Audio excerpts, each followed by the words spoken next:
साथियों, आज बड़ा दुर्भाग्यपूर्ण बयान गोदी मीडिया के अंदर चल रहे हैं, जिसमें हमारे उपराष्ट्रपति जी जिस तरह की भाषा का इस्तेमाल राज्यसभा में कर रहे हैं, हमें वो समझ में नहीं आ रहा। क्योंकि एक संसद के अंदर एक मामला चल रहा है कि संसद की सुरक्षा में जो छेद लगी है उसका पे गृह मंत्री या प्रधानमंत्री बयान दे, ऐसा कहते ही उपराष्ट्रपति जी किसी भी विपक्षी सांसद को आवेश में आकर के संसद से बाहर निकाल रहे। इस तरह बहुत से साथी जब बाहर निकाल दिए गए, पश्चिम बंगाल का एक सांसद उपराष्ट्रपति जी का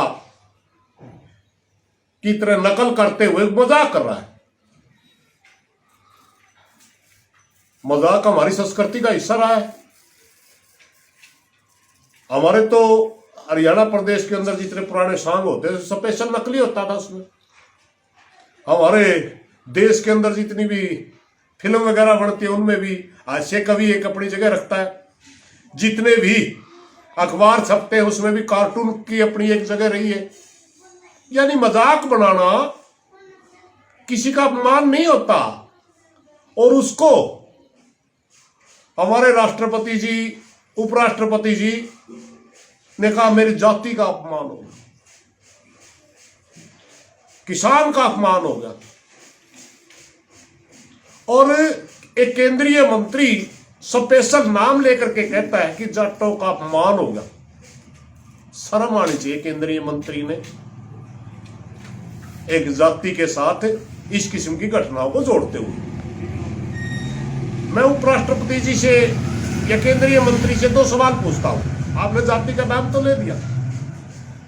2016 के अंदर हमारे 32 नौजवान भारतीय जनता पार्टी की सरकार में गोलियों से भून दिए। उस समय जाति का अपमान नहीं दिखा धनखड़ जी को या पीयूष गोयल को। उस समय जाट नहीं समझा। 750 किसान बॉर्डर के ऊपर एक एक करके अपनी शहादत देके किसानों के लिए, और उसमें भारतीय जनता पार्टी के आरएसएस के बड़े बेशरम लोग हमारा मजाक उड़ाते थे। हमारे को आंदोलन जीवी तक कहा गया, हमारे को परजीवी कहा गया, खालिस्तानी कहा गया। उस समय किसान का मजाक नहीं हुआ। हमारी पहलवान बेटियां दिल्ली के ऊपर, दिल्ली में जंतर मंतर के ऊपर महिला शोषण के खिलाफ आंदोलन में थी। धनखड़ जी का एक बयान नहीं आया। बीजेपी की गोदी में बैठे थे, तब समाज याद नहीं आया, तब किसान याद नहीं आया। आज एक मात्र एक सांसद ने मजाक बना दिया, उसका मुद्दा बना करके आप राजनीति करना चाहते। शर्म करो। ये हम इस तरह के किसी भी बयान में धनखड़ जी के साथ नहीं हैं।